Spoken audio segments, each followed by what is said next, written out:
In today's episode, we journey back to the 1750s, a time of intense conflict and untold suffering on the American frontier. We're diving into a piece of history that has often been overlooked, an era during the French and Indian War, a time when settlers faced unimaginable horrors at the hands of both enemy forces and Native American tribes. It's a chapter in history that modern historians often sideline, perhaps because of its uncomfortable truths. But today, we will shine a light on one of these gripping, tragic stories that deserves to be remembered. This war, which erupted in 1754, reshaped the destiny of North America.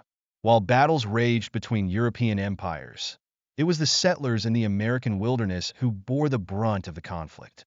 Every frontier settlement west of the Appalachian Mountains was at risk. These settlers lived in constant fear, knowing that at any moment they could be attacked by Native American warriors who were encouraged by the French to bring back scalps as proof of their conquest.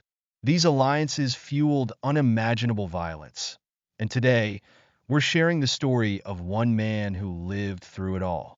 We're drawing from Joseph Pritz's Incidents of Border Life, a book published in 1838 that gives us a window into the life of Peter Williamson, better known as Indian Peter. Born in Scotland near Aberdeen around 1730, Peter's life was shaped by a series of unimaginable events. As a child, he was torn from his family, trafficked across the Atlantic, and sold into servitude in the American colonies. His tale is one of resilience and survival amidst the chaos of colonial expansion and war. Peter's story begins at the tender age of 8. Imagine it. A young boy, sturdy and full of life, going about his business in the rolling hills of northern Scotland. Then, out of nowhere, he is kidnapped by men employed by unscrupulous merchants. These men were part of a vile trade, abducting children from their homes to be sold into slavery in the American colonies. Young Peter was lured onto a ship, and before he could fully comprehend what was happening, he was packed away below deck with other kidnapped children. Within a month, the ship set sail for America, leaving behind the only life Peter had ever known. Upon arrival in Philadelphia, Peter and the other children were sold like livestock. Each one fetched about 16 pounds, a price on their heads that represented years of stolen freedom. Peter was sold to a fellow Scotsman who had also been kidnapped in his youth. This man, now a landowner in Pennsylvania, took pity on Peter and treated him kindly, even allowing him to attend school during the winters.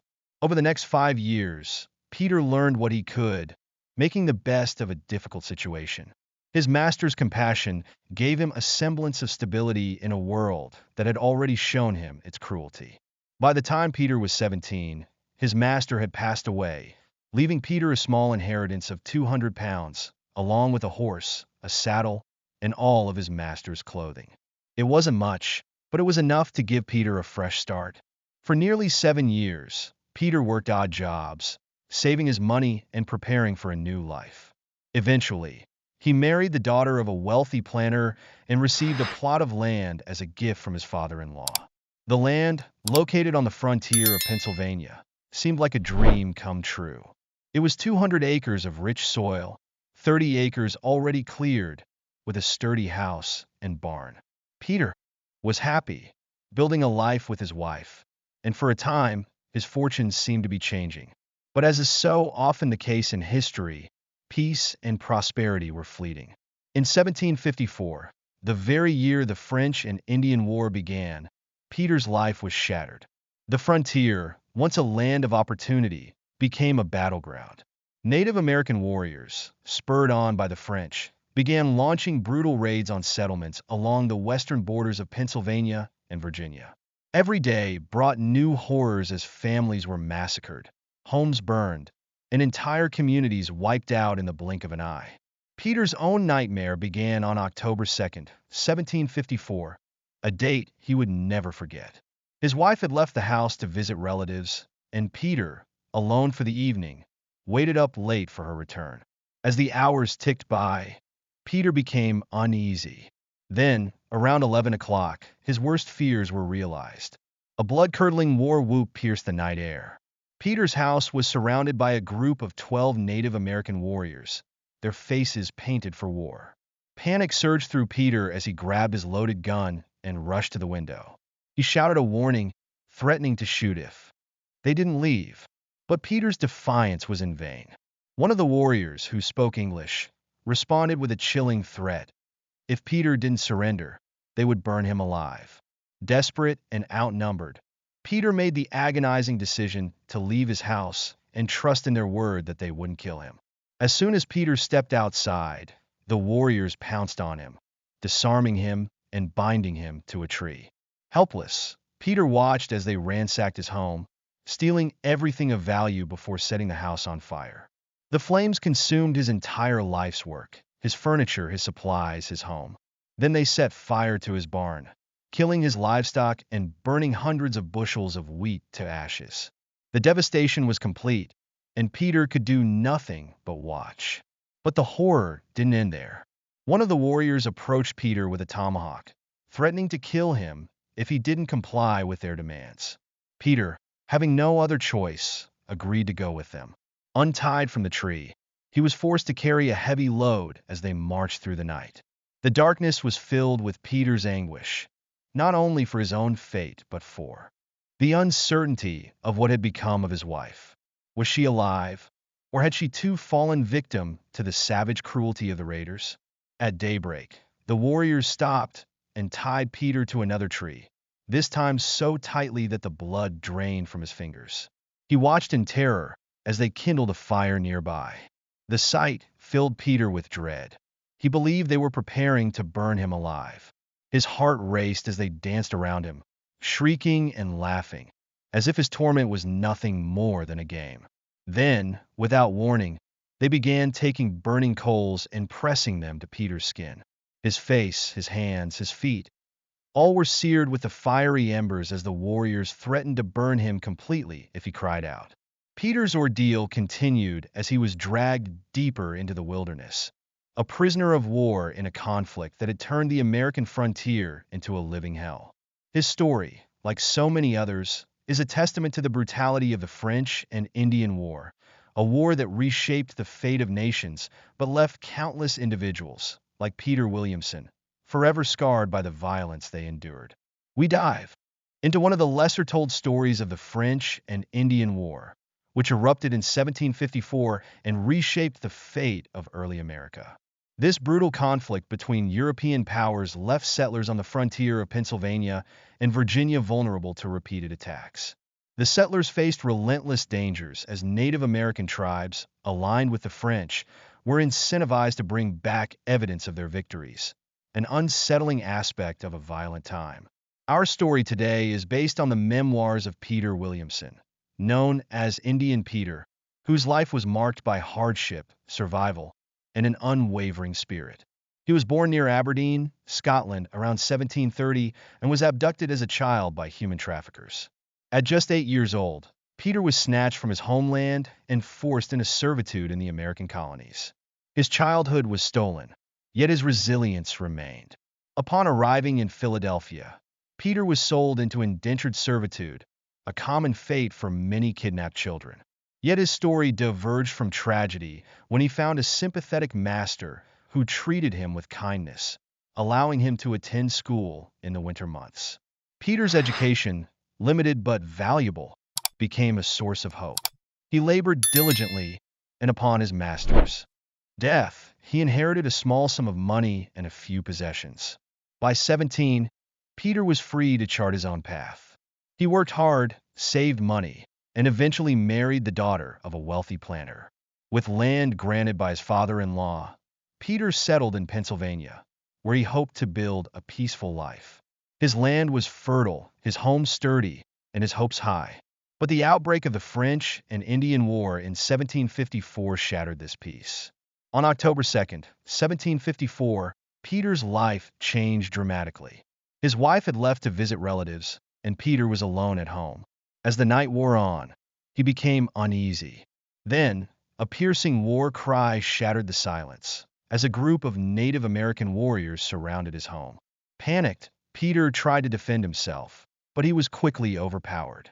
Surrendering was his only option, and he was bound to a tree as the warriors looted and burned his home.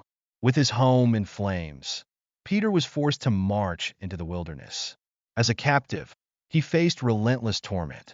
The warriors inflicted severe pain, applying burning coals to his skin and threatening to kill him if he cried out.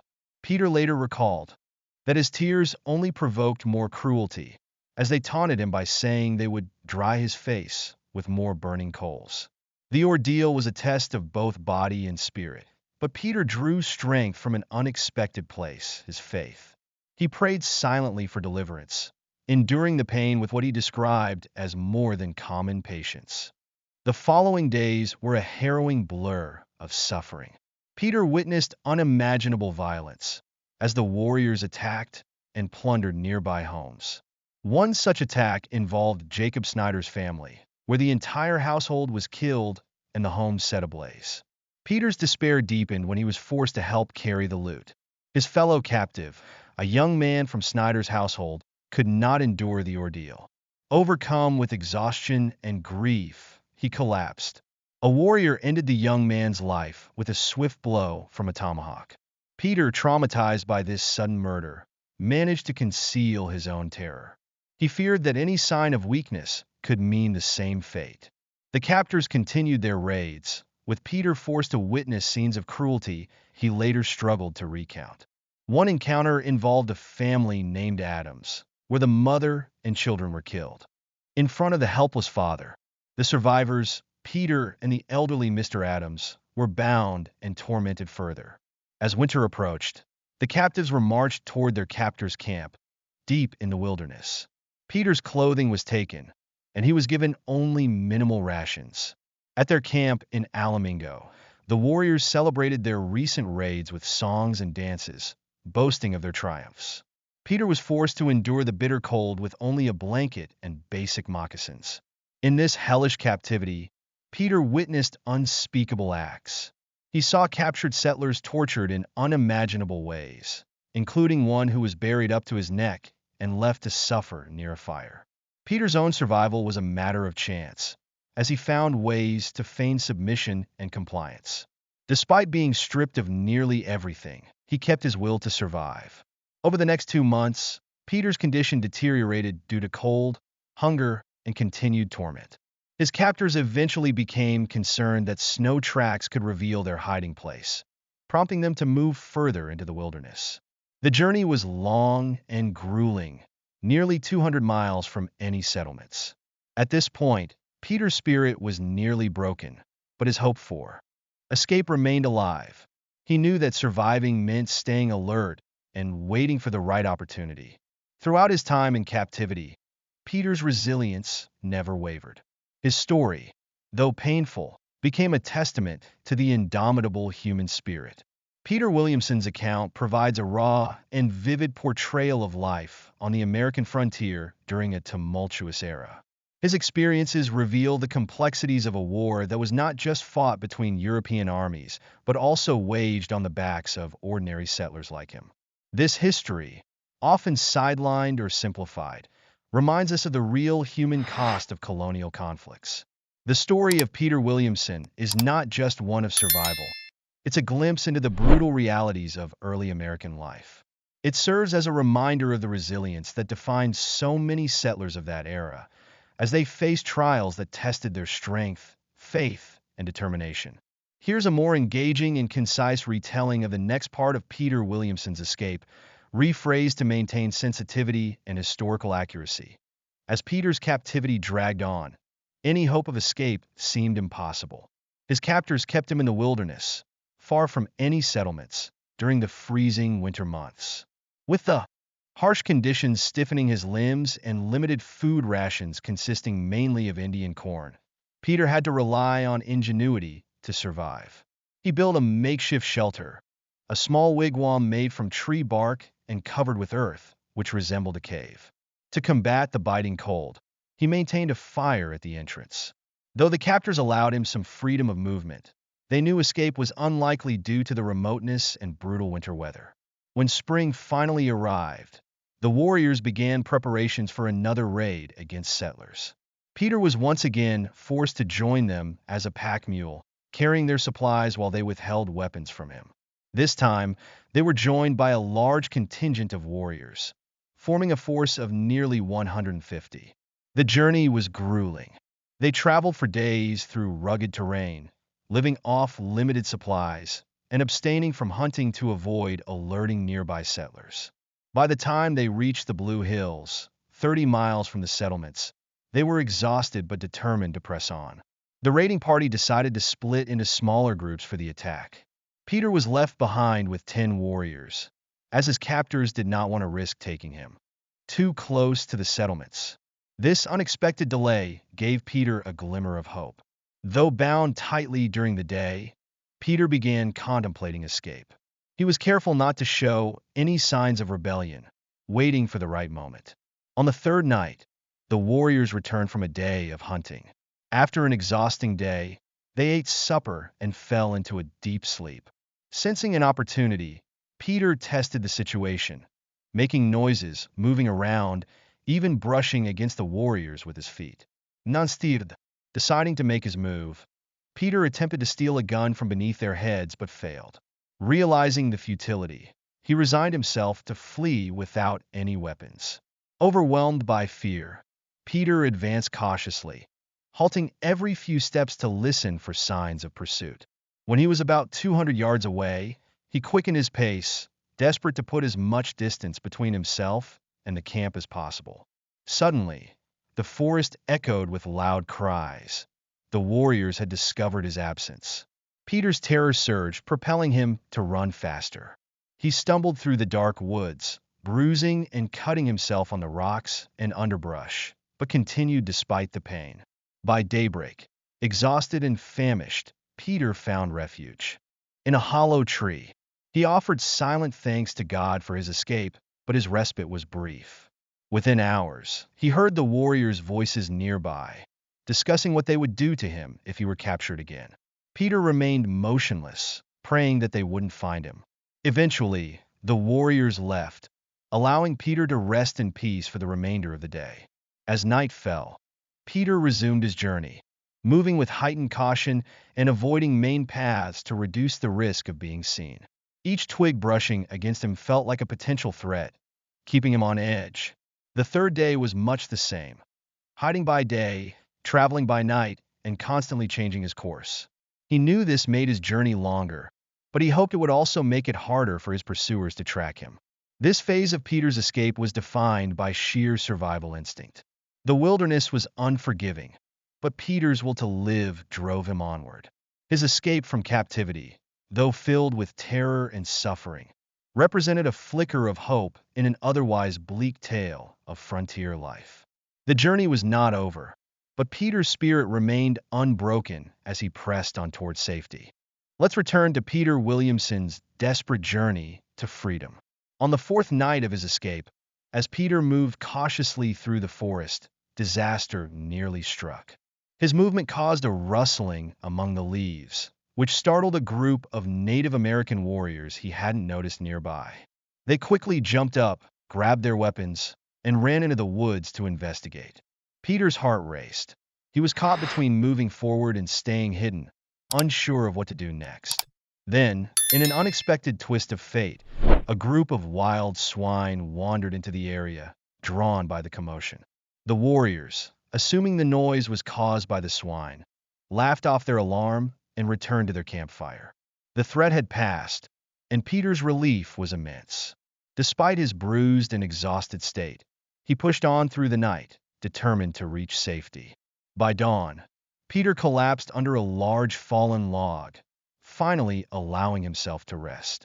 He slept until noon, then continued his journey with renewed hope. Later that evening, as he reached the summit of a hill, he spotted something that made his heart leap. A cluster of cleared land and settlements in the distance, about 10 miles away. For the first time in months, he felt the possibility of rescue within reach. The next morning, Peter made his way toward the settlements he had seen.